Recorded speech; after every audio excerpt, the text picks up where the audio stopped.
तर बघू शकता थोडा रस्ता चांगला होता,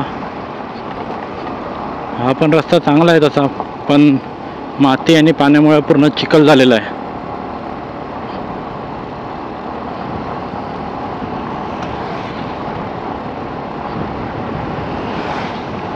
हालत खूप वाईट आहे रस्त्याची.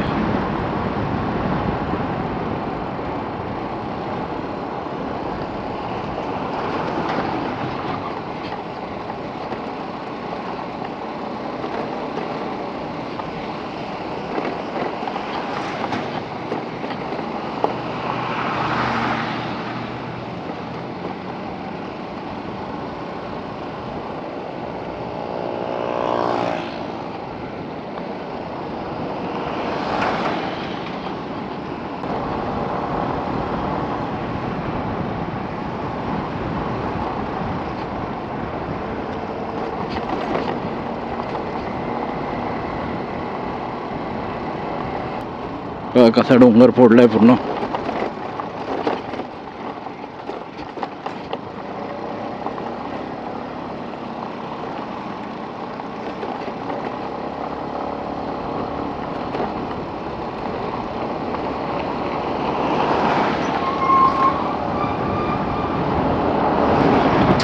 थोडासा बरा रस्ता आलेला आहे,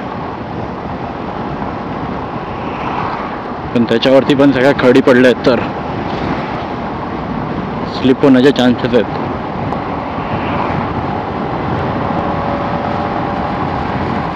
चला, बरा रस्ता आला, पण ही खुशी किती वेळ राहील ते काय माहिती नाही.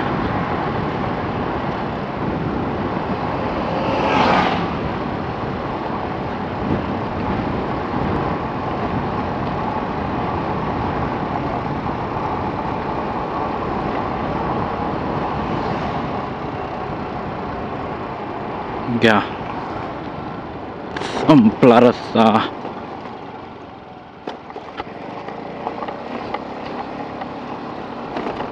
बाकी नजारे बघा तुम्ही, हा नजारा बघा. अरे बापरे, गाडी खुळखुळी व्हायची या रस्त्यावरती.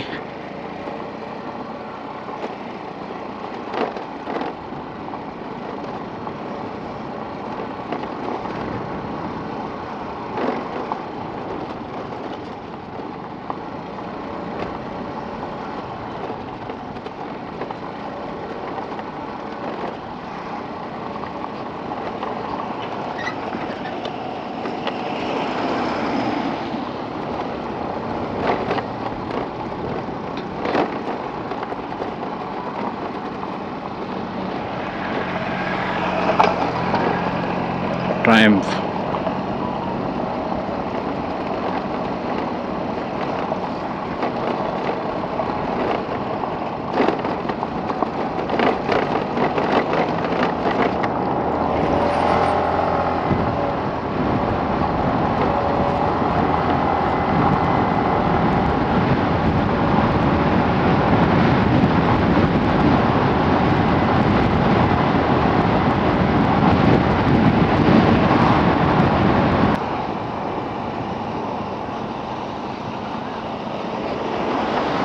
तर चला, थोड्या वेळात भेटतो तुम्हाला परत.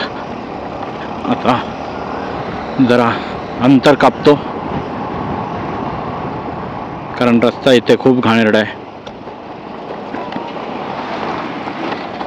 आणि बॅटरी सुद्धा आपल्याकडे कमी आहे. ही लास्ट बॅटरी उरली आहे, तर त्याच्यानंतर मी परत मोबाईल लावणार आहे पुढे. आता सध्या आपण ही बॅटरी चालवायची आहे.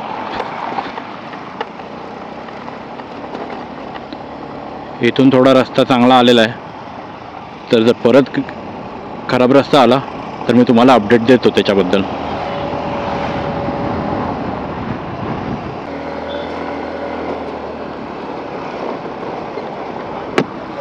तर बघू शकताय तुम्ही की रस्ता कसा आहे. आता आम्ही जरा थांबलो होतो आणि पाण्याची बॉटल घेतली. गरमी पण खूप आहे म्हणून इलेक्ट्रॉलची पावडर आणलेली, तर ती थंड पाण्यामध्ये टाकली आणि थोडं थोडं पाणी पिलो. गरमीचा एवढा त्रास नाही होत आहे, बट हा जो रस्ता आहे तो इतका खराब आहे, त्याचा जास्त त्रास होतोय.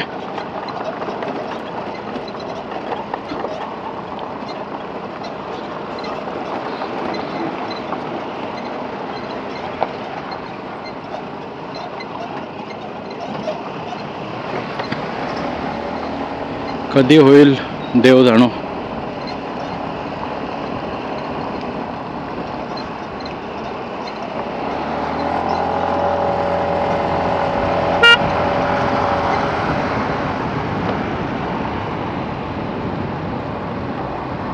मध्ये मध्ये असा चांगला रस्ता येतो, पण तो जास्त वेळ का टिकत नाही.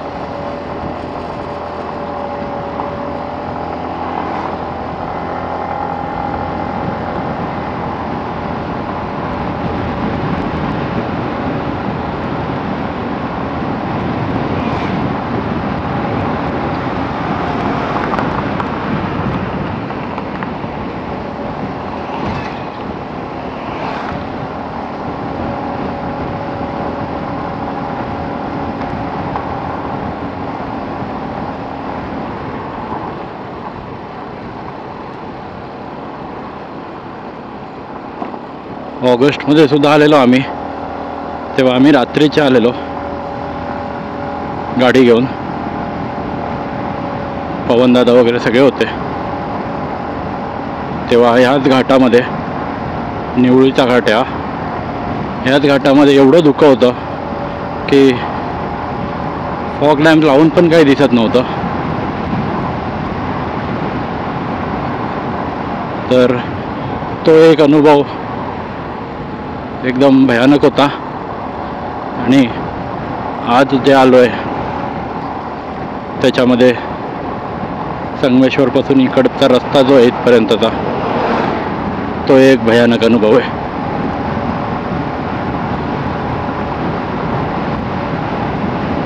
त्या रस्त्याने पूर्ण एनर्जी ड्रेन आउट करून टाकली आहे. आता जरा बरा रस्ता आलाय तर जरा बरं वाटतंय. बघू पुढे कसा आहे तो रस्ता.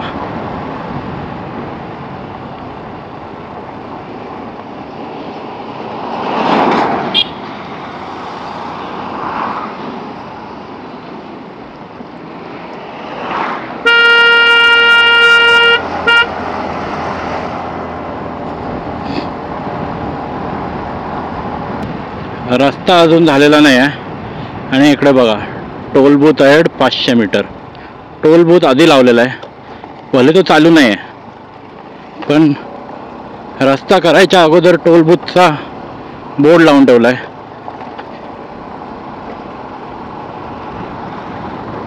दिस इज व्हॉट इट इज.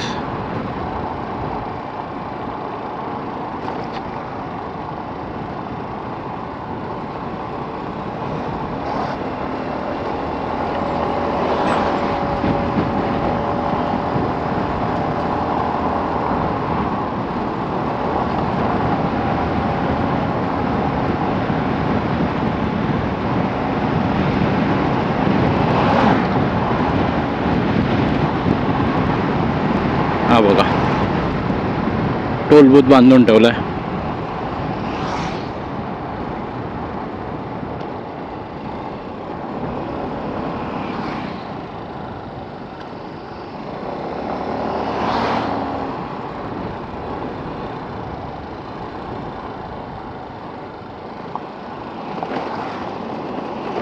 आता मला कळलं की सगळे व्हिडिओमध्ये 75% का बोलतात की हा रस्ता कंप्लीट झालाय. संगमेश्वर ते रत्नागिरी रस्त्याची पूर्ण वाट लागलेली आहे.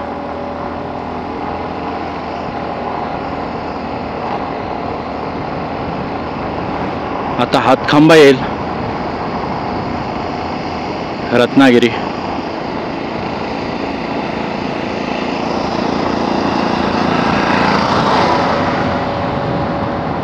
आम्ही जिथे इलेक्ट्रल पियाला थांबलेलो तिथून 7.5 किलोमीटर होता. सो आता येईलच हातखंबा.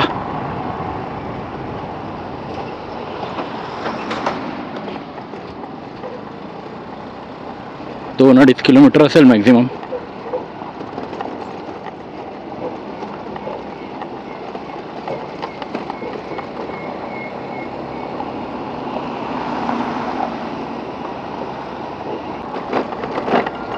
हा आहे निवळी फाटा.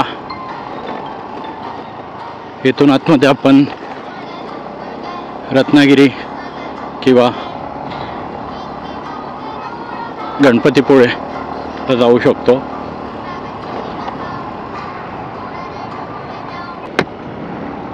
तर आम्ही लांजापासून एक 15 किलोमीटर लांब आहोत आणि जस्ट जेवून निघालो. वाजलेत 9:50 2:50 झालेत बघा. तर लांजा येथून आपल्याला 20 मिनटं लागतील. टोटल सावंतवाडीला जायला आपल्याला लागणार आहेत ऑलमोस्ट 3 तास. म्हणजे 6 तरी वाजणार आहेत आपल्याला सावंतवाडीला पोचायला.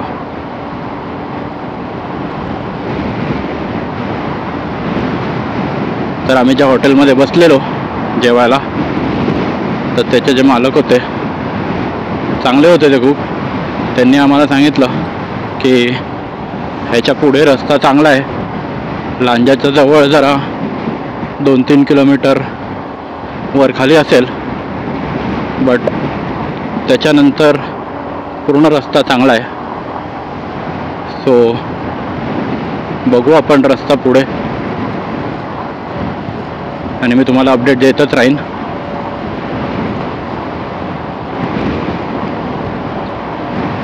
पुढचा अपडेट बघण्यासाठी हा व्हिडिओ शेवटपर्यंत बघा,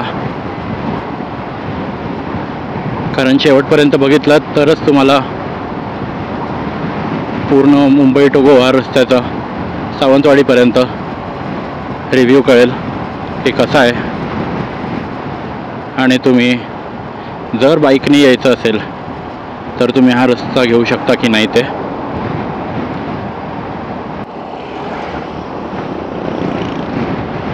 आता आम्ही पोचलेलो आहे लांजाला. तर बघू शकता इकडे सुद्धा रस्त्याचं किती काम चालू आहे. तसं इथे सुद्धा आम्ही जेवायला बसलेलो तिथून इथपर्यंत यायला रस्ता तसा चांगलाच होता.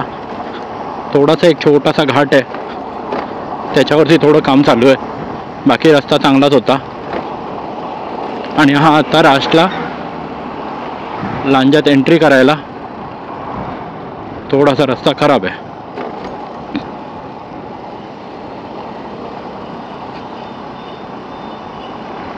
ही लांजाची बाजारपेठ बघू शकता. इकडे ब्रिजचं काम चालू आहे.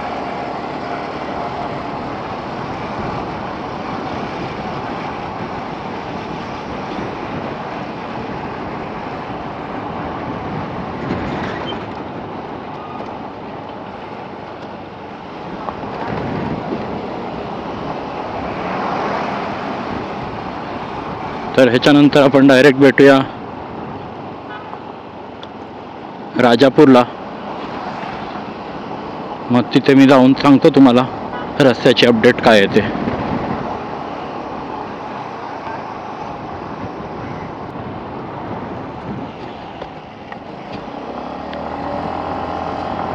तर आता आम्ही पोचलेलो आहे राजापूरला आणि वाजलेले आहेत 3:56, म्हणजे 4 वाजलेले आहेत. एकदम आरामात जातोय, खूप ब्रेक घेतोय कारण खूप थकायला झालेलं आहे. एक तर उष्णता आणि वरनं मगाशी मी बोललोच की रस्त्याची हालत. बट आता मस्त रस्ता आहे लांजापासून. आणि ह्याच्या पुढे मला माहिती आहे की सावंतवाडीपर्यंत पूर्ण असाच रस्ता आहे. तो काही टेन्शन नाही आहे. बट हो, खूप थकलो आहे. ट्राय करीन मी की सावंतवाडीपर्यंत पूर्ण तुम्हाला अपडेट्स देणार.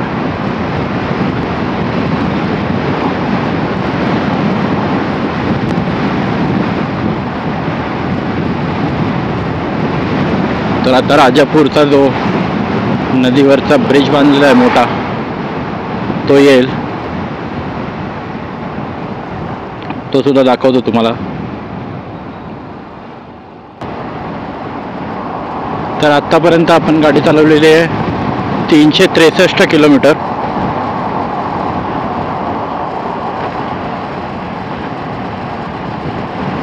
आपल्या घरापासून ते राजापूरपर्यंत अजून आपल्याला जायचं आहे 100 किलोमीटर.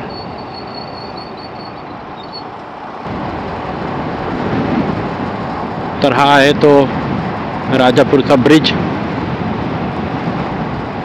जो नदीवरती बांधलेला आहे. खूप मोठा ब्रिज हा, मोठा आहे म्हणण्याऐवजी खूप उंच बांधलेला ब्रिज हा.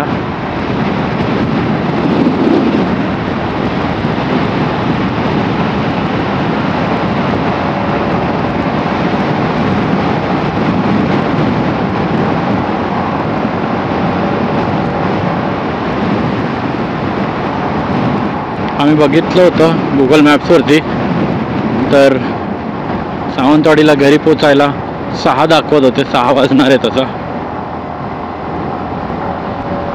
अजून 2 तास आहेत आपल्याला पोचायला.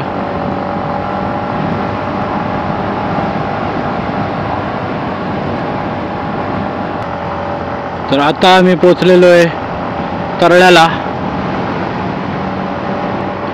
वाजलेले आहेत 4:45.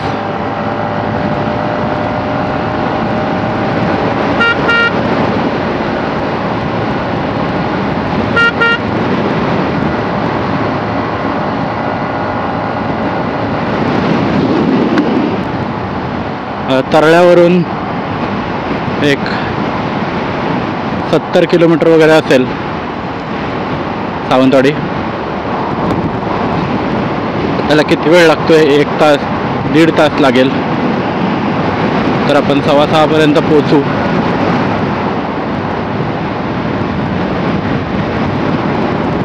ट्राय तर करू आपण, बघू.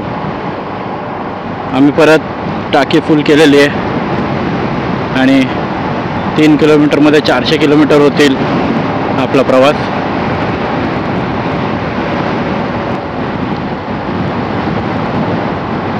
कणकवली आहे 22 किलोमीटर आणि ओरस आहे 31 किलोमीटर.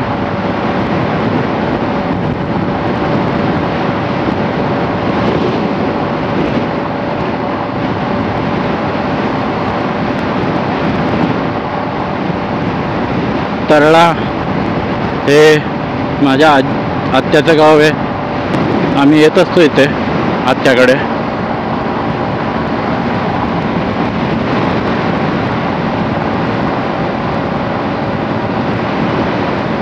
बघा ना किती मस्त सरळ रस्ता आहे एकदम लास्टपर्यंत.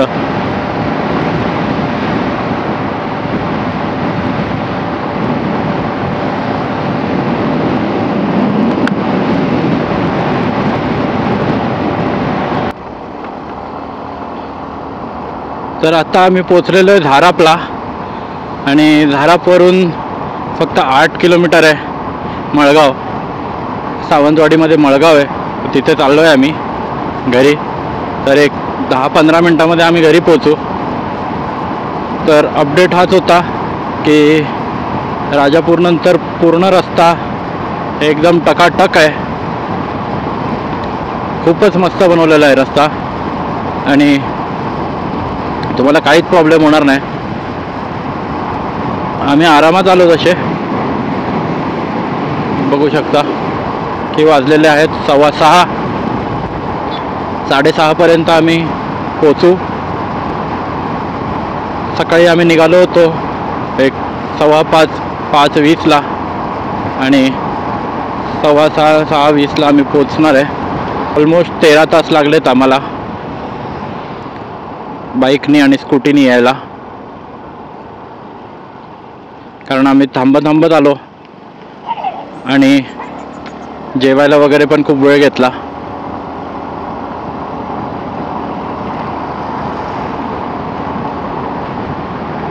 तर व्हिडिओला लाईक, शेअर आणि कमेंट करायला विसरू नकात आणि आमच्या चॅनलला सुद्धा सबस्क्राईब करायला विसरू नकात. तर भेटूया पुन्हा एका अशाच व्हिडिओमध्ये. तेव्हापर्यंत बाय बाय.